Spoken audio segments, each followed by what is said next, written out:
Greetings, cinema and AI lovers. Welcome to the new episode of Artifinemus Cinintelligence. How are you? We want to inform you that this episode may contain spoiler. Hey everyone. Yeah, today we are really going to dive deep into a sci-fi film that honestly feels incredibly prescient. We're talking about Douglas Trumbull's Brainstorm from 1983. Right, it feels less like 83 and maybe more like something grappling with issues from, I don't know, 2033 or even later. It was so ahead of its time. Absolutely. And our mission today is, well, it's to look past the really tragic production story, although we do need to touch on that. We definitely do. But we really want to unpack the film itself, the technical ambition, the unique visual style, and this really provocative early take on brain-computer interfaces. That BCI concept is the absolute core, isn't it? The whole movie hangs on this idea. It really does. This device the main characters invent. It's not just reading brainwaves. No, it's recording everything. Sight, sound, touch, taste. Smell, emotions, memories, the whole subjective experience.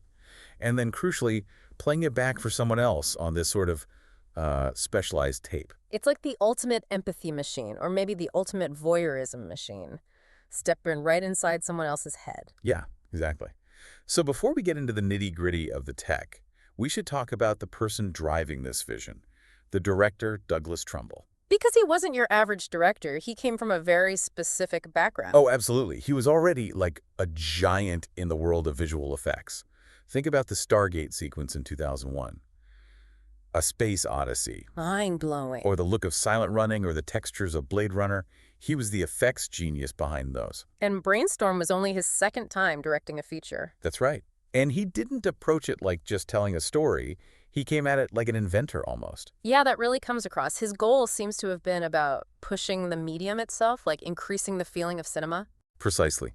He wanted the audience to feel those recorded experiences almost as if they were wearing the headset themselves, blurring that line between watching and, well, experiencing. And he got quite a cast together for this ambitious project. We did. You've got Christopher Walken as Dr. Michael Brace, the sort of curious inventor driving things forward. And Louise Fletcher, who is just brilliant as Dr. Lillian Reynolds. Yeah. She feels like the real intellectual force behind the tech. Definitely. And then Cliff Robertson as Alex Sturz, the corporate guy, representing the business pressures. And of course, Natalie Wood as Karen Brace, Michael's estranged wife. Her role is so central emotionally, and her presence just looms large over the film's whole history. It really does. And you can't talk about the film's feel without mentioning the score by James Horner. Oh, the music is fantastic. It won a Saturn Award, right? It did, yeah. And it perfectly captures that shift, from scientific wonder to something darker, more paranoid almost. It mirrors the story's descent. So, looking back at its release, it had a tough time. It came out September 30th, 1983. That's almost 2 years after they finished filming. Yeah, that huge delay, plus all the off-screen tragedy. It really hurt its chances at the box office. So it wasn't a hit? Not at all. It was pretty much considered a commercial flop, made only about $10 million back, against a budget of maybe $18 million. Ouch. So audiences just didn't show up? Maybe the news cycle around it was too much? Could be. High-concept sci-fi needs momentum, and Brainstorm just didn't have it by the time it finally landed in theaters. What about the critics? Was it acclaimed but ignored, or...? It was really mixed, actually, which probably didn't help either. On Rotten Tomatoes, it's sitting around 57% from critics. IMDb users have it at about 6.4 out of 10. So respectable, but not universally loved. What was the main criticism? A lot of critics praised the technical side, the ideas, the effects, but many felt the story and characters got a bit lost. Roger Ebert was pretty clear on this. He found the effects fascinating, but he really criticized how the characters felt like they were just there to serve the gadget. Right, that the BCI device itself became the main character. Exactly. He pointed out that Natalie Wood didn't really have any powerhouse scenes, and Louise Fletcher's chain-smoking felt more like a repetitive tick than deep character work. Yeah. The tech overshadowed the humans. Which, maybe ironically, makes it perfect for our deep dive today, because that tech, that BCI, is what we're really fascinated by. Absolutely. It makes you ask, how much did this 1983 movie actually anticipate where we are now with neurotechnology? So let's pivot right there. Let's get into the actual Brainstorm BCI as shown in the film. Okay. So in the movie's world, it's presented as this completely game-changing invention, Dr. Brace, Dr. Reynolds. They figure out how to essentially record consciousness. Not just thoughts, but feelings, sensations. The whole package. and translate it into this physical data stream stored on those kind of cool-looking gold tape cartridges. The very 80s aesthetic for data storage, yeah. Yeah. And the early demos seem almost simple. Right, like Michael wearing the headset while someone else eats that weird marshmallow steak. He tastes it instantly. It's basic sensory transfer, but still, wow. But it escalates really quickly. They realize they're not just capturing taste or touch. They can transmit complex emotional states, even memories. That's where Michael uses it to reconcile with Karen, right? Playing back shared memories. Exactly. And Turson, the CEO, nails it when he says they've blown communication right out of the water. It's more than communication. It's like pure subjective transfer. So the device itself, that bulky headset, it looks non-invasive. How does that connect to real science? You mentioned EEG. Right. So EEG, electroencephalography. Yeah. For anyone listening who isn't familiar, it's a real technique. You put electrodes on the scalp. Yep. And it measures the electrical activity your brain produces. It picks up the broad strokes, the big signals. The headset in Brainstorm looks like a super advanced version of that. But here's the scientific rub, right? EEG signals are, well, they're kind of noisy in general. Extremely noisy, yeah.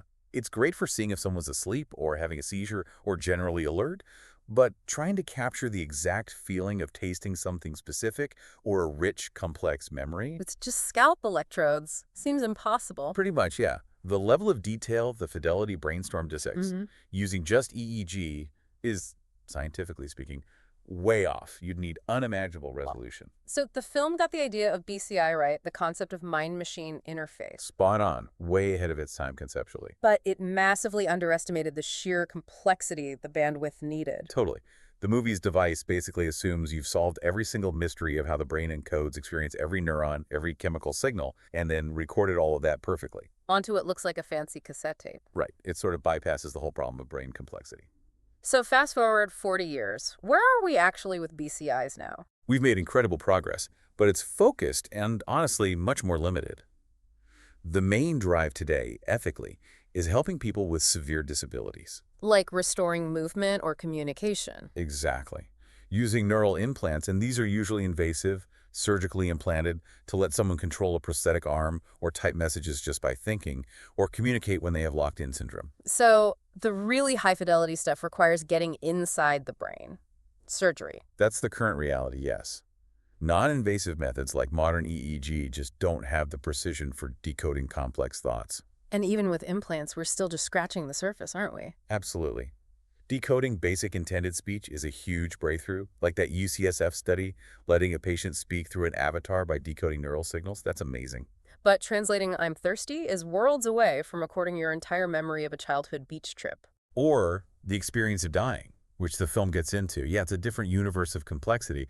The film, as you said, really plays fast and loose with how the brain actually works, recording a full, subjective experience like that. Still pure science fiction. But that very desire, that ambition to capture and transmit the total feeling, even if the science wasn't there, that brings us back to Trumbull's artistic goals. He wanted to give the audience a kind of BCI experience through the screen. And that led to a huge fight, technically. Because Trumbull didn't originally plan to shoot Brainstorm like a normal movie, he wanted it to be the debut for his own system, ShowScan. Ah, ShowScan. Okay, let's explain this, because it was pretty radical. It wasn't just about the camera, was it? No, it was a whole philosophy of immersion. ShowScan used massive 70mm film stock. Which gives you incredible detail. Huge detail. And crucially, it was shot and projected at 60 frames per second. 60 frames. Standard film is 2.5 times faster. Exactly. A massive leap in temporal resolution. Why 60 specifically? Was there a reason? Oh yeah, Trumbull did his homework. He actually ran EEG tests. Real brainwave studies on people watching film at different frame rates. No way! Yes. And his research suggested that viewers' brain activity, indicating engagement and immersion, actually peaked around that 60/50s mark. That's incredible dedication. So the theory was 24 Phase has a subconscious flicker that pulls you out of the experience. Kinda, yeah. That it creates a subtle barrier. ShowScan was designed to eliminate that flicker, hit that peak immersion frequency in the brain, and make the image feel hyper-real. What a vision, but it didn't happen. No, corporate reality intervened. MGM was already shaky financially. They look at the cost of manufacturing all that 70mm film, plus the enormous expense of installing special 60/50 piece projectors in potentially thousands of theaters. It's just too much. Way too much. So MGM canceled the show scan plan for Brainstorm. Devastating for Trumbull, I imagine. Had to be. But he and his cinematographer, Richard Yuricich, who's a legend himself, they came up with this ingenious workaround, the mixed format approach. This is where the film gets really interesting, technically. For cinephiles, they use different formats to signal different realities. Exactly. They decided to visually separate the ordinary real-world stuff from the intense BCI playback sequences. How do they do that? Let's break down aspect ratio for listeners. Sure, aspect ratio is just the shape of the image, how wide it is compared to how tall. For the reality scenes, the lab, the home life, kind of drab they shot on standard 35mm film. Okay.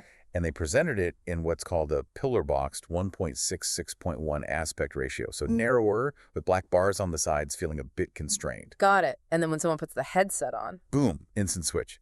They cut to enormous 65mm Super Panavision film. much bigger negative, much wider image. Right, using the full aperture for a super wide 2.21.1 aspect ratio.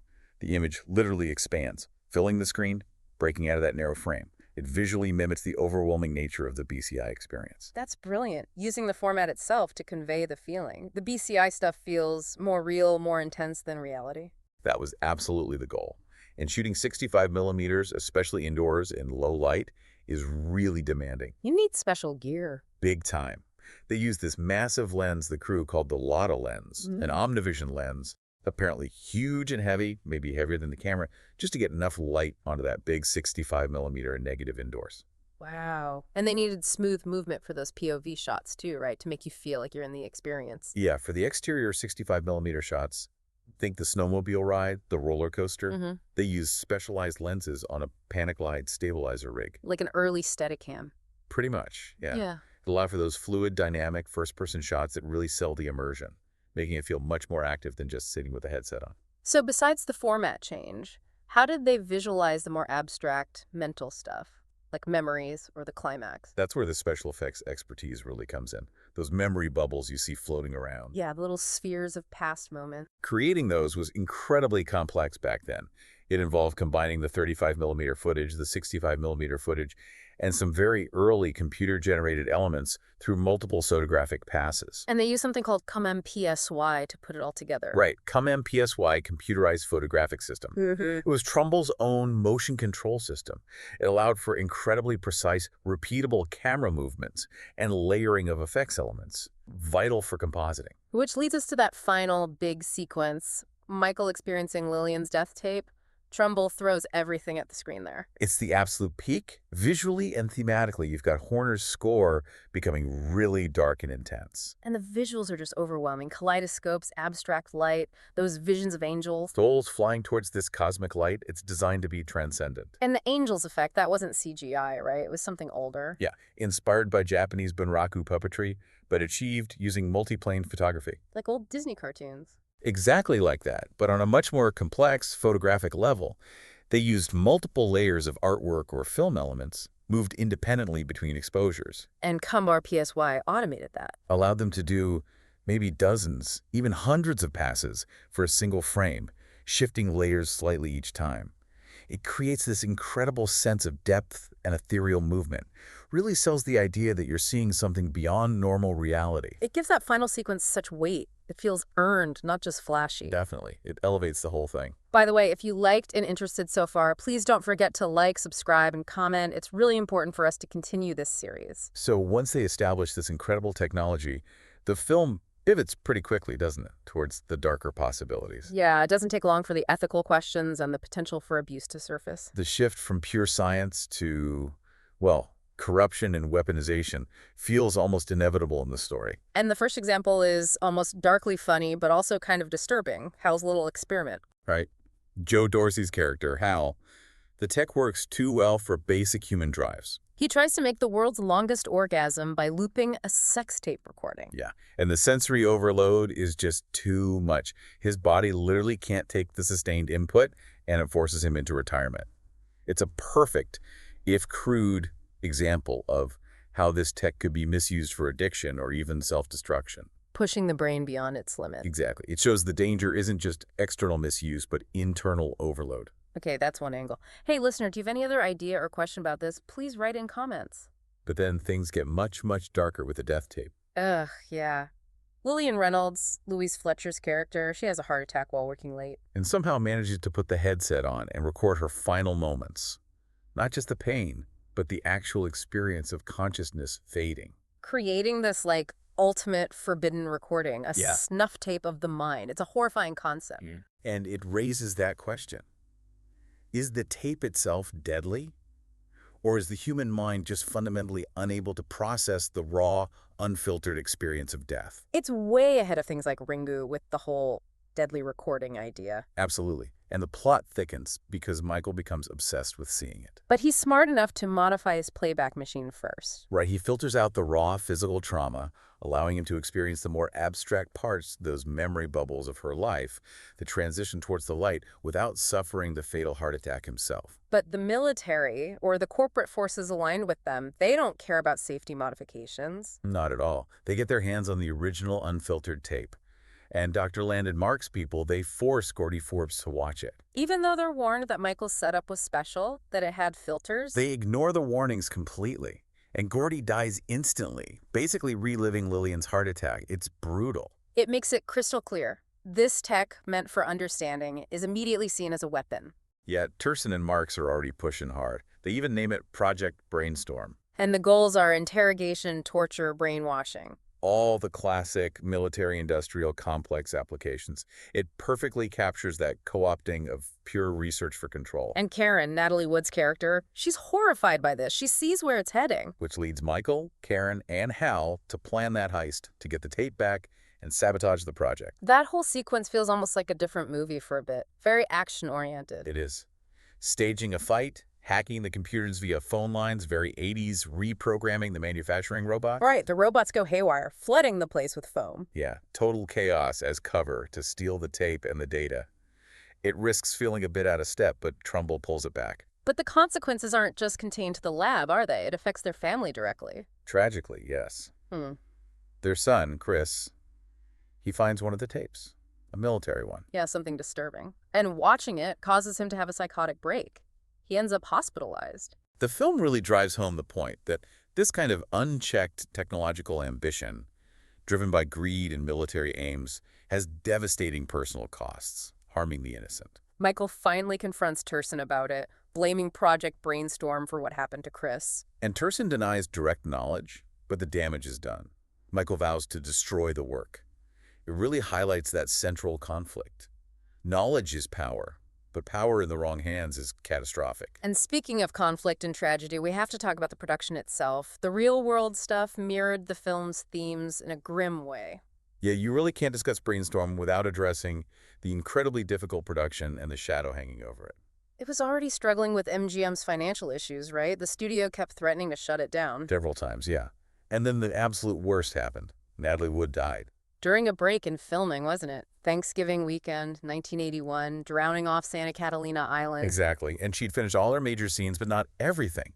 Her death just threw the entire project into turmoil. Production stopped completely, and MGM saw it as a way out. Reportedly, yeah. They tried to scrap the film and collect the insurance money. The project was already over budget and troubled. But Trumbull fought them. He fought tooth and nail. He believed in the film. Eventually, the insurance company, Lloyd's of London, actually sided with him and provided the extra millions needed to finish it. So how did they handle the remaining scenes with her character, Karen? Trumbull had to do some clever rewriting and shooting. They used Natalie Wood's younger sister, Lana Wood, as a stand-in for a few shots. Mostly from behind or in the distance. Yeah, non-dialogue, transitional moments mainly. It allowed them to complete the narrative arc. And the film, when finally released, has that dedication to Natalie. That whole experience must have been incredibly draining for Trumbull. Completely. He was reportedly disgusted by the whole thing, the studio politics, the financial maneuvering around a tragedy, the constant battles to realize his vision. And he basically quit directing Hollywood features after this. Pretty much vowed never to do it again. He called the business totally screwed up and said making the film was like waging war. Wow. The irony is thick, given the film's plot about genius being exploited by corporations. It's almost perfectly mirrored, yeah. His own experience became a real-life version of the movie's subtext. So, despite all that turmoil, the mixed reviews, the box office failure, the film still resonates. It absolutely does. Yeah. It's this fascinating blend of Melodrama, challenging sci-fi ideas, and visual effects that were just light years ahead. Ebert might have felt the characters were underdeveloped, But the core ideas and the visual execution are still powerful. undeniably. And I think the film's ultimate strength isn't really in the corporate thriller plot or even the BCI mechanics. It's in that final sequence. Michael's full experience of the death tape. Right. After he's made it safe for himself, he goes through the initial terror, but then travels outwards through space, towards that light, seeing those angels. And Trumbull's use of the large format, the visual effects, it makes that moment feel truly vast and awe-inspiring. It really does. Michael collapses, but wakes up transformed. Not broken, but filled with this sense of wonder. And his last line, pointing up, "Look at the stars." It's such a simple, perfect ending. The technology that was almost weaponized, that recorded death, ultimately gives him this profound glimpse of transcendence, pointing back to this fundamental human urge to understand our place in the cosmos. So Brainstorm ends up being this technical marvel, born from incredible struggle that served as both a cautionary tale about the movie business and a startlingly accurate prediction of the ethical tightrope we'd walk with neurotechnology. Yeah, it foresaw the dilemmas of BCI, the rush to weaponize, the ethical pitfalls, decades before they became real conversations. It's still a vital piece of sci-fi history, I think. A reminder that peering into the human mind is maybe the ultimate frontier and one fraught with danger. And it suggests that as soon as you invent that window, someone's going to try and sell tickets, or worse, weaponize the view. A lesson worth remembering. See you in next episode. If you enjoyed the episode, please don't forget to like, subscribe, and comment. See you next week. Cinephiles. Bye-bye.